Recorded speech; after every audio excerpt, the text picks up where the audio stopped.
The one place a man ought to get a square deal is in a courtroom, be he any color of the rainbow.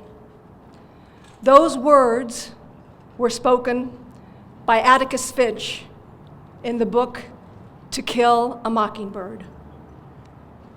Enrique Moreno believed in those words, and he lived those words every single day that he practiced law. Jaime Esparza and I are honored and privileged to be the MCs today for this grand event to honor our dear friend, Enrique Moreno.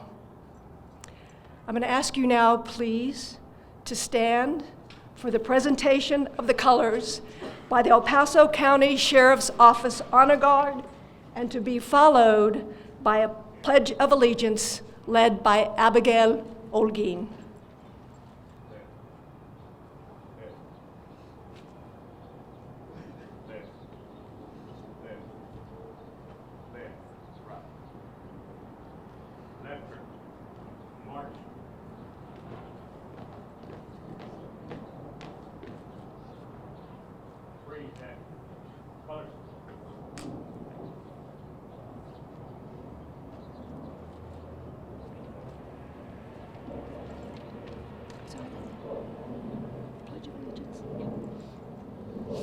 I pledge allegiance to the flag of the United States of America and to the republic for which it stands, one nation, under God, indivisible, with liberty and justice for all. May God bless America. Abigail, thank you so much.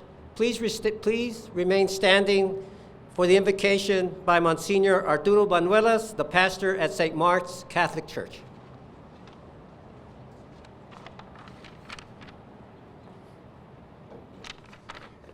From the scriptures, the book of Micah.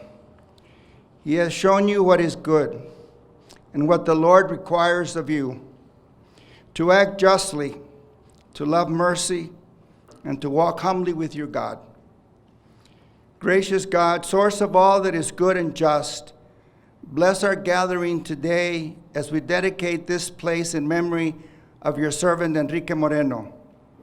May all who serve and work at this location be inspired to dedicate their lives to justice, to righteousness, and the common good of all. Bless this courthouse, Lord, so that it can shine as a sanctuary and refuge for all who seek the truth and hunger for justice, and give your wisdom to all who sit in judgment. Fill these rooms with your caring presence, so that both the guilty and the innocent will be touched by your healing grace. Bless all who serve here every day, those who advocate for the well-being of our community and families, and who hold the highest values of a free nation with justice for all. May the Enrique Moreno County Courthouse always be a light of hope, of integrity, of justice, and of great pride for our community. Make his tireless efforts to serve the common good of all, but especially the poor and marginalized, continue to bear much fruit in this sacred space. Enrique Moreno always gave us hope, was a giant on whose shoulders we stand when we do our work, was our mentor, our friend, and our hero, who taught us that when we generously put our gifts, as he did, at the service of others, we can build a better human family. May his legacy encourage us, all of us, to serve the voiceless, the immigrant, the poorest, the hungry, the hurting children, and those who often are not given a place at the table of justice. Let Enrique Moreno's contributions to the common good of all, with his legal work, continue to bless us all. We pray in God's holy name. Amen.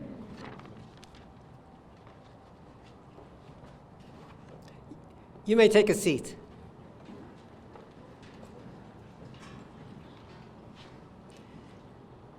It is so good to see all of you today. Right before I welcome you, I must tell you that it is extremely personal to me to be able to be the MC at this event with Judge Chu. We count ourselves among the lucky ones who knew Enrique, who had the chance to converse, live, and laugh, even cry with Enrique.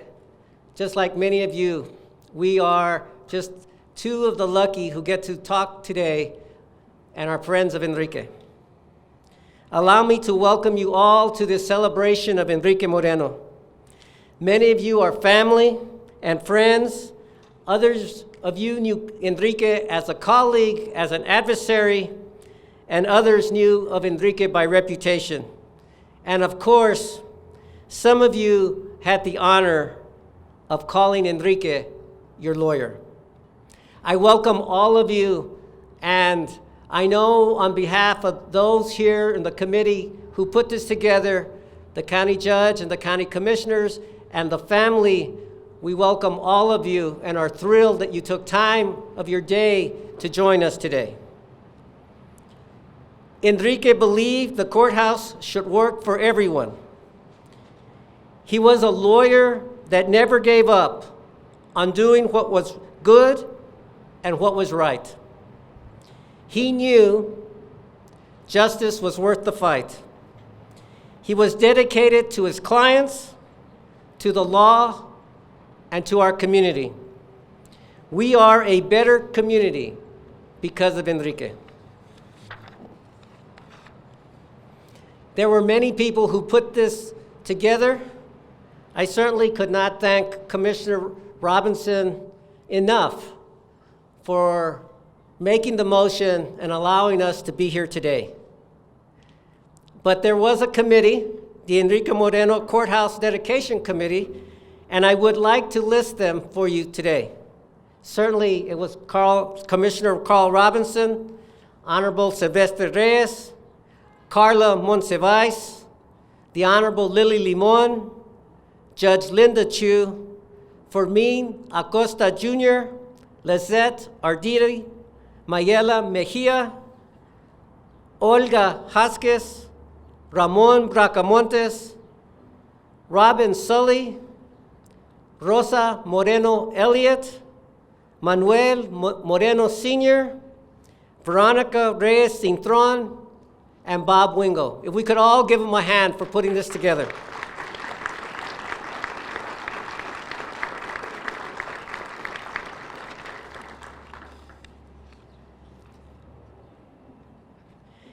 After Enrique graduated from Harvard Law School, we were lucky enough that our guest speaker, Judge Ferguson, recruited Enrique to work for the Kemp Smith Law Firm here in El Paso. I am pleased that Judge Ferguson accepted our invitation to help us celebrate the life of Enrique Moreno and the naming of this courthouse after our friend, Enrique Moreno. Allow me briefly to introduce to you Judge Ferguson. Many of us in the local community call him Royal, but all deference, Judge, I don't think I can do more than Judge. But many of us know him as Royal. And those of you who don't know him, I would just tell you that among us lawyers, he is a legend. The judge has had an amazing and successful legal career. Before becoming judge, he practiced law for 24 years at Kemp Smith Law Firm. In 1993, President Clinton nominated him to be a federal judge. In 2013, after 19 years as a federal judge, he retired to become the founding dean of the University of North Texas at Dallas College of Law. He retired from the University of North Texas at Dallas, College of Law, and in 2018, and now practices with his wife, Marceline Malouf. He has many honors, and we would be here quite an afternoon if I listed them all, so I will only give you a few. He received the Distinguished Alumnus Award by the Texas Tech Alumni Association, the West Texas Legal Legend Award by Texas Tech University School of Law, and the Leon Green Award by the Texas Law Review. Besides calling Judge Ferguson judge, I've known him as lawyer, I've known him as dean. I'm honored to call Judge Ferguson my friend. But today, I am especially proud to call Judge Ferguson a friend of Enrique Moreno. Judge Ferguson?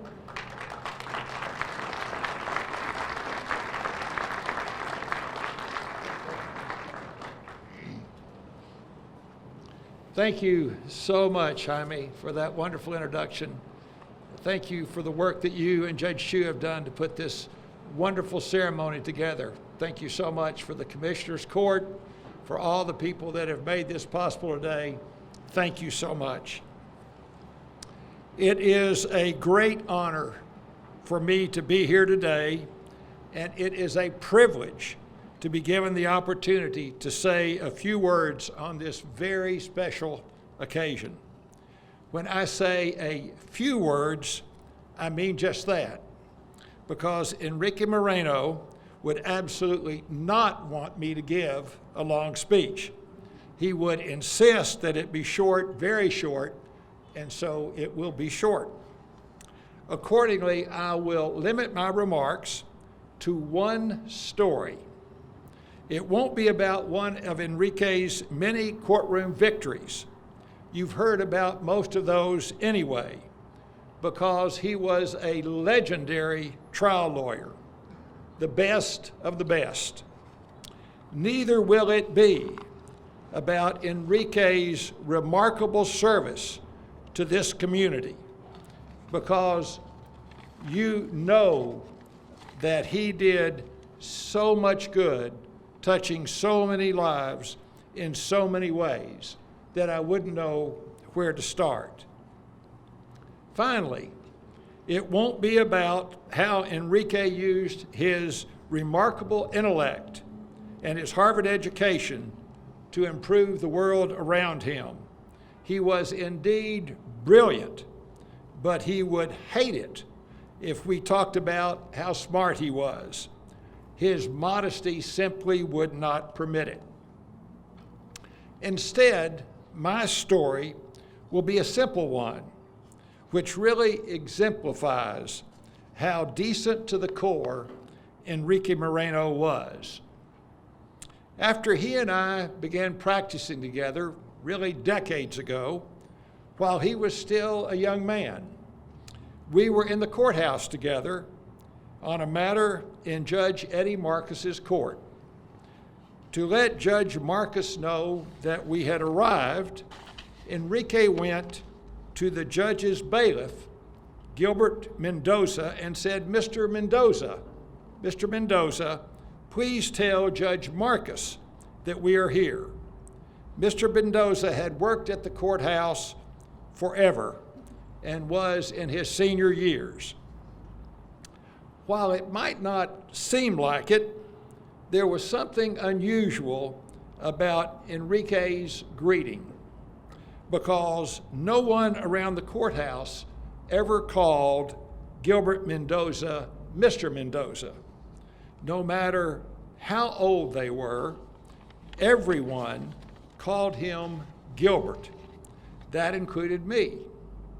But that wasn't Enrique's way. That wasn't respectful to someone his senior. So to Enrique, it was Mr. Mendoza. All of this happened in a flash.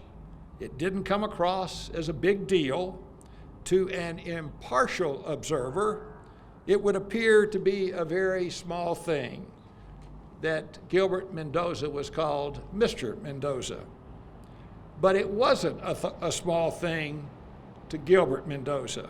I could tell it had a special meaning to him to be addressed in such a manner. And it showed to me what kind of man Enrique Moreno was, to always be respectful and to always follow his own sense of propriety. I never again, by the way, called Gilbert Mendoza Gilbert.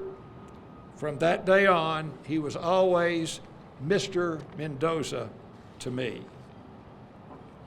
Across the courthouse, across the street here, is a beautiful courthouse over there. It's been the federal building since the 1930s. I want to close by talking about something in that courthouse. There is a mural in the wall as you walk into that courthouse. It's Tom Lee's Pass of the North mural. It is an amazing piece of art.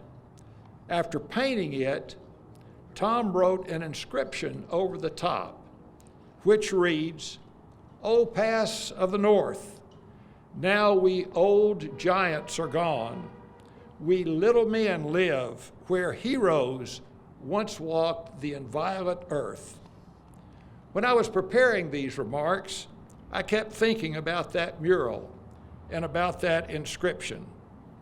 It is true, the old giants are gone, and we little men live in the shadow of heroes who once walked the pass of the North. But I would like to add a footnote to Tom's inscription, and this is it. Until very recently, there was another giant among us named Enrique Moreno, who also walked among us. He was a hero in all the right ways, for all the right reasons. His story must be remembered for our own sakes. Naming this courthouse for him is the way to do just that. Thank you so much.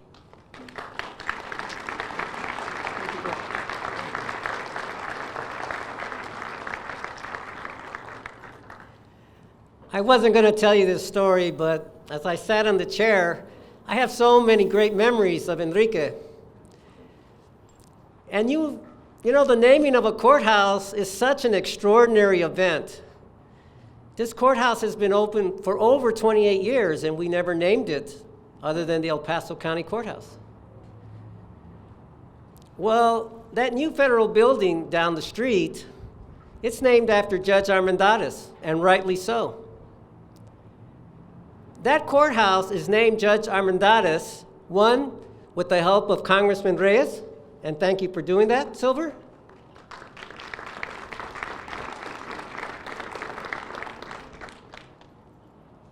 And Enrique wouldn't want you to know this, but also because of the efforts of Enrique.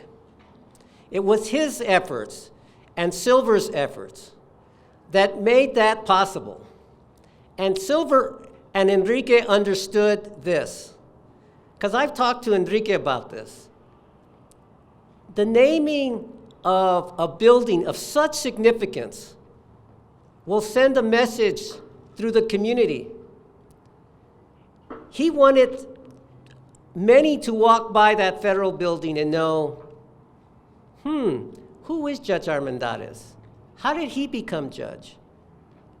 And guess what? I could be Judge Armendariz. I could be a lawyer. I could work in that building.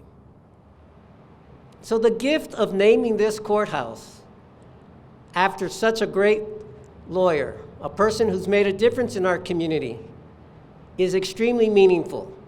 And I promise you that if he was sitting in the front row, Enrique would have nothing to do with having this courthouse named after him.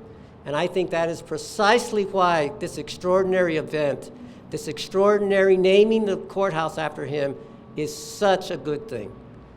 I just had to tell you that story because I can see myself with Judge Spiesny and Enrique as they were having a very similar ceremony, just like this. And we were in the back chatting about the naming of the courthouse. And he was just full of himself. He could not help it, knowing that the courthouse would be named after Judge Armendariz. I will now, I have the honor of introducing State Senator Cesar Blanco, who will present a proclamation from the Texas Senate.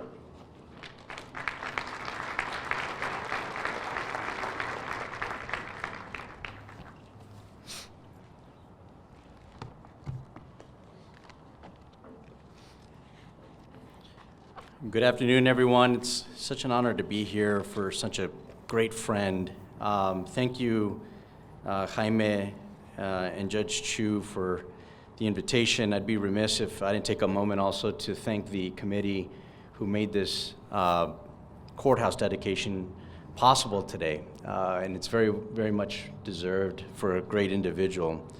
I want to thank you all for the hard work and the dedication to honoring Enrique today. And it's a privilege, and it's personal, just like I think it's personal for many of us who are here today, for a man who was a great friend, a great mentor, a great human being, a true advocate for our community. And you know, on October 10th of 2019, our community lost a great champion. He was a champion for social justice. He was a champion for those that didn't have a voice or thought that they didn't have a voice. And Enrique gave him that voice. He, as you all know, was just such a trailblazer in a variety of areas of law, but in particularly in labor as well as in civil rights. And upon receiving his education, Enrique decided to come back home here to El Paso and to practice law here in El Paso, as Jaime had mentioned. But throughout his years of service, from my perspective, he was really a beacon of hope. Someone who understood what our community was about, someone who had experienced oppression, someone who understood firsthand the harm of many times an inequitable system. And those that knew Enrique, I think, can share countless stories and memories of how his dedication, how his devotion to others never ceased. I remember at the memorial ceremony, we heard so many stories about that. And some of which I'd like to share with you today from a few of his dearest friends and loved ones. When he passed, Bishop Mark Seitz of the diocese here in El Paso said that we grieve because the poor and those who suffer injustice have lost a champion. The Church of El Paso and I have lost a reliable and wise counsel and a dear friend, and may his soul rest in peace. His friend, former Councilwoman Lily Limon, remembers that Enrique, quote, never turned down a request for assistance. He was always a key advocate for migrant families. So all those folks that are struggling and navigating through the American legal system. Enrique's beloved Carla remembered Enrique as, quote, the hardest working person that she had ever met. And it said that Enrique constantly went to visit some of his previous clients who had suffered some personal tremendous injury, just to make sure that they were doing okay. And she said that what always impressed her was the most was that his everyday acts of love for his family, for his friends, and for his colleagues, and for his community. These are just a few of the many examples that we all know Enrique to be and to do, the type of person that he was, the positive role model and role that he played in so many people's lives. He was just brilliant. He was a successful attorney, an exemplary son, father, brother, mentor, counselor, and just a champion for folks. I will cherish the moment sitting in his office getting advice on very difficult things that we as legislators deal with. This past legislative session, I had the privilege to honor the legacy and Enrique leaves behind us by presenting a resolution on the Senate floor celebrating the rich and purposeful life that he led. And today it's my honor to present these official copies of those resolutions to Enrique's father, Mr. Enrique Moreno. On behalf of the Texas legislature, I extend our sincerest sympathies to all of those who loved Enrique Moreno. He's going to be dearly missed, and we're going to continue be inspired by those who knew and loved Enrique Moreno. Thank you very much.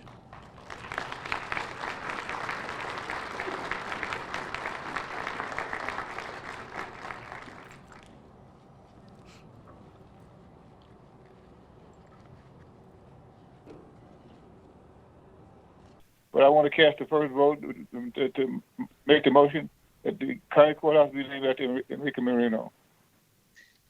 Absolutely. And I'd be honored to be able to second that. On August 10th, 2020, at a regularly scheduled Commissioners Court meeting, Commissioner Carl Robinson made a motion before Commissioners Court to rename our county courthouse in honor of Enrique Moreno. What followed was a number of voices coming forward to speak in support of that motion. All of those folks, most of whom are here today, wanted to support it strongly. That motion passed unanimously. Thank you to all of the commissioners who voted yes. Thereafter, Commissioner Robinson took on the task of putting this event together. And he did so with determination, he did so with focus, because he wanted it to be a grand event. And Commissioner, it is a grand event. Thank you, Commissioner, for your leadership and for your guidance in making the renaming of our courthouse a reality. And thank you to everyone who helped in the process. Commissioner Robinson, if you will come forward now to do the formal presentation of the renaming of this courthouse, followed by Judge Samaniego, who will accept the building.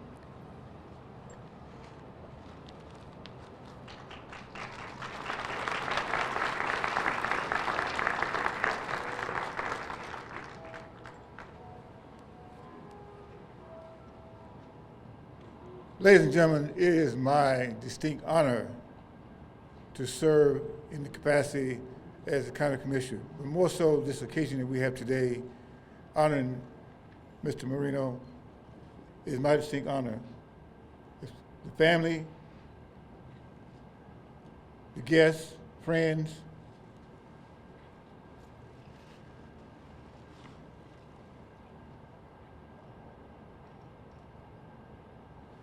as I understand, this courthouse renaming, I may be wrong, but usually I'm not. I try not to.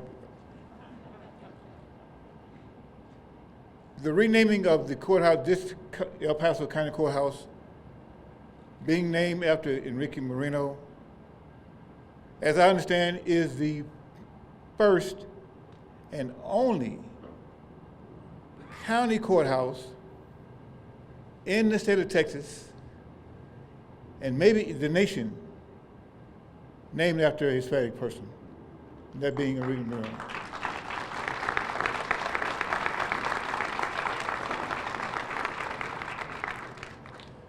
So, everyone take out your keys.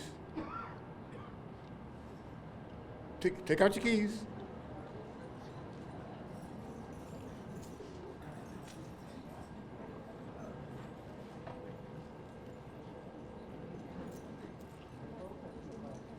Now, there's a purpose for my madness. I don't think any of you have a key like the key I'm holding right now. And I don't think any key that you have will open the doors that this key will open. It's my honor to present this to the Moreno family, the key to the county courthouse that will open the doors of the courthouse at any time in honor of Enrique Moreno.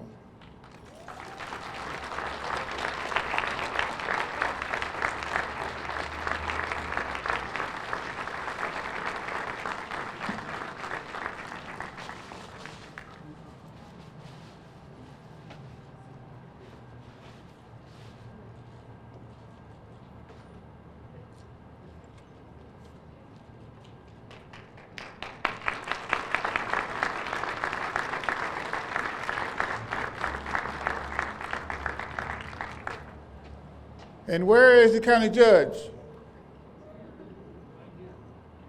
Judge. Stand by, Judge.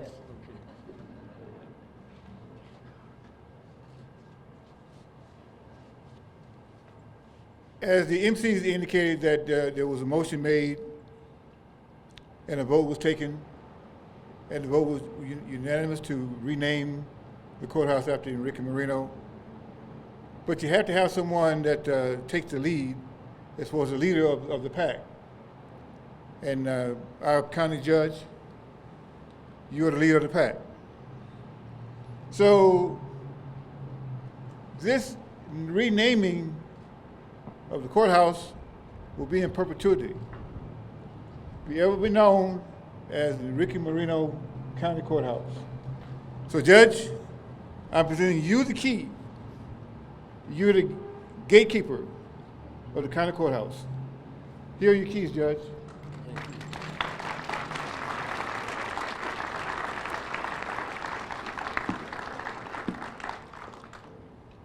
You know, a lot of people get up and say they're being humbled, and maybe some of them mean it, but today, just to have anything that relates to being part of Enrique Moreno is just an amazing, heartfelt. One of the things that I really, thanking Commissioner Robinson and the committee and everything that they had to do, a lot of difficult things that happen, and things have to come together. But when you drive something like, if you know who Enrique was, you know what he stands for, it just becomes something that nothing can stop you to make it happen like it did today. And I hope with all my heart that the Moreno family is just an amazing family, that there is some way, somehow, that this attribute and this opportunity and celebration of his life also lessens a little bit of that pain that comes with it. You feel it in them. What a gentleman. The family of Mr. Moreno is probably, the epitome of being exemplary, because when you see Mr. Moreno, his character, his demeanor, you see Enrique. When they say that the fruit doesn't fall far from the tree, that's really what you get from the family, and it's quite an honor. I can tell you that there is no possible way that Enrique Moreno would be named while he was alive. I can tell you that right now. There's no way he would have allowed it. So we've all apologized, right? We've all apologized and said, I'm sorry, but we're going to do this, and you have nothing to do with it, and we're going to do it. But if he were around, because I think it explains the character of that man. And in fairness to him, I was complexed tremendously because he had reached out to me and wanted somebody else. He really pushed hard for Alicia Chacon to be named after, the courthouse. That's what he wanted. So I was sort of conflicted because I knew how he wanted things.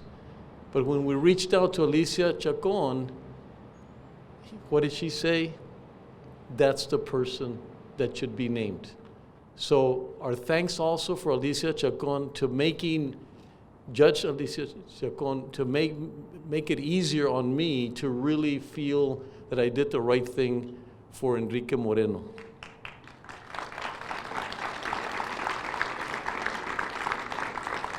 You know, your first county address is probably one of the most difficult things that have ever happened. You can imagine, first time around, trying to do the best you can, trying to represent our great commissioners and everyone that's here. And the one that's missing that told me heartfelt was Commissioner Leon. Very close friend, very tight, and he couldn't make it today. But I can tell you, he was one of those friends, and I wish that he could be here today. But I was going up the stairs to give my first county address when I was told the news. You can just imagine, my heart broke. My heart broke at that moment. But then I thought, I have the opportunity in front of everybody to let them know in a very personal way what had happened. So I just turned it into that, and I know it was difficult for everybody, but it gave me the opportunity to honor him the way that he should be honored. There's going to be very difficult for anyone to replace him. It's a kind of void that just doesn't happen quite often. But I think we owe it to him that the best way that we honor people is to really think about what he did, how he used his family values, how he stayed true to who he was, and that's how we can honor him. We can honor him by being and doing the things that maybe he wasn't able to accomplish, his love for people, the ability to have access to money by winning cases, but not keeping it and somehow getting it back to the community. So a philanthropist in action, that's what I think that we all should be able to do. And the most important thing, and I mentioned it today, and I apologize for being late. I was a guest speaker at the CBA, and I was able, once again, be able to recognize him in these forums, and I think we should at all times find opportunities. But it was said, and I'll say it again, we have the opportunity for a young person to think that I can be there, I can do this. You know, coming from where he came from and being who he is, really represents the Hispanic community and the ability to look at those challenges, be able to address them, and then be what he is. So he will be a beacon. He will be that person. And I can tell you that I still reach for my phone every time there's an opportunity or something, I get a challenge, I want to reach and call him. But you know what I do? Something that's a little simpler. And I'm going to tell you, if you can do this every time you have a challenge and you say, what would Enrique do? You'll find the right path. Thank you. Commissioner Robinson, because of your leadership and all the work that you have done, you deserve a key to the house as well. So Jaime is going to present to you a key to our Enrique Moreno courthouse.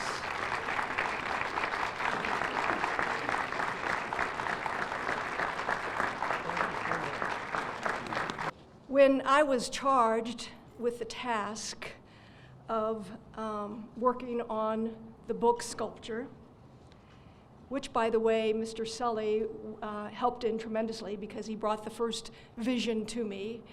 So thank you, Mr. Sully. I asked Jaime Esparza, Lynn Coyle, Joe Spencer, and Elena Esparza to help me in the design and the wording to be placed on this bronze book sculpture.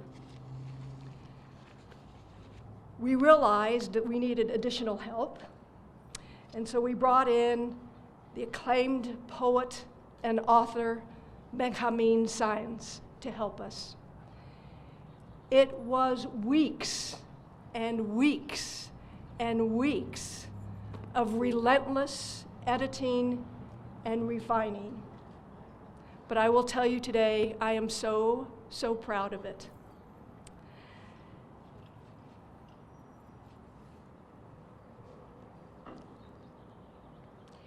Enrique was a guiding light for me, as I know he was for many of you here today.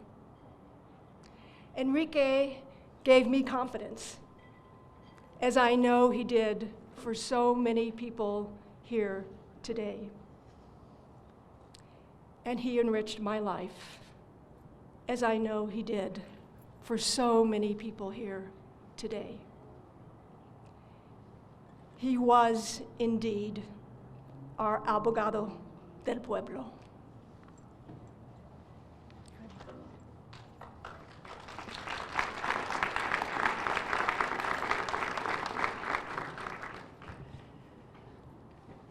This book to my right is one of the many ways El Paso County has chosen to honor Enrique Moreno.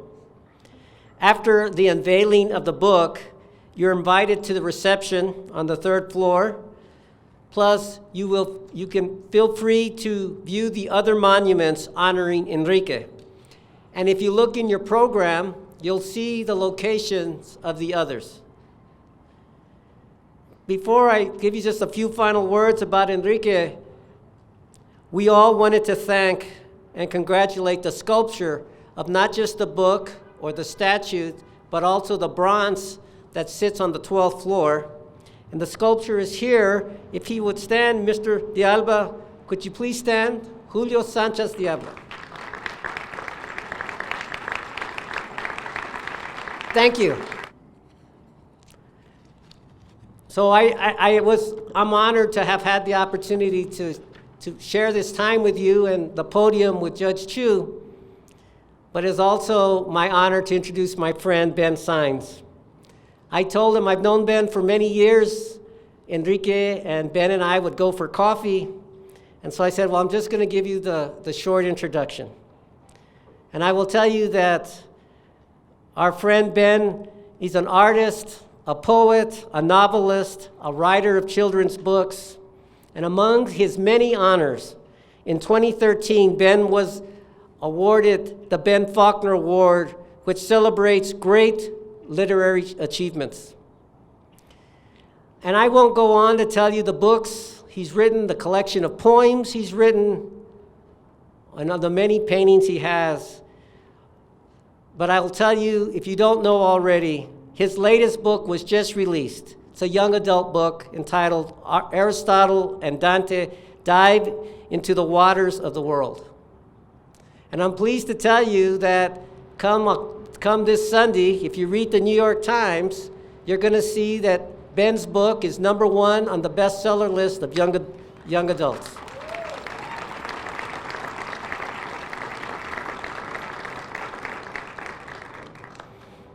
Well, Judge, just like I said, it's a pleasure to call Ben my friend, but it's a bigger pleasure to tell you that Ben was a friend of Enrique Moreno's. And it is my honor to introduce to you Ben Saenz, and he will read the poem that is on this book. Ben?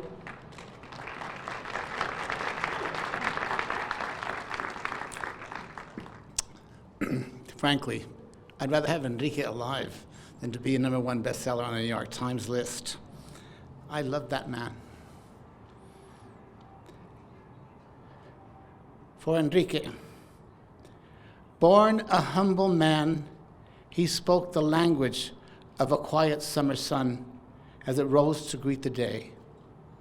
A private man, he was born to speak in public, and he became a man who spoke in many tongues. He spoke Spanish, English, and learned the language of the law. He learned the language of those who came to him in hurt. He learned the language of struggle and success, the language of the wealthy and the poor. He listened to the chaos and the cruelty of his country and the world. He listened to the violence and the hate. Those were tongues that he refused to speak. Those were tongues he fought to silence and to tame. He spoke the language of a friend and learned the language of the heart. He learned the tongues of sorrow and of tears. The language of the border was a native tongue. He spoke the language of the city that he loved. He learned the language of the desert, of its droughts and hurts and thirst. He spoke the language of the people and their pain, and learned at last to speak the language of the rain.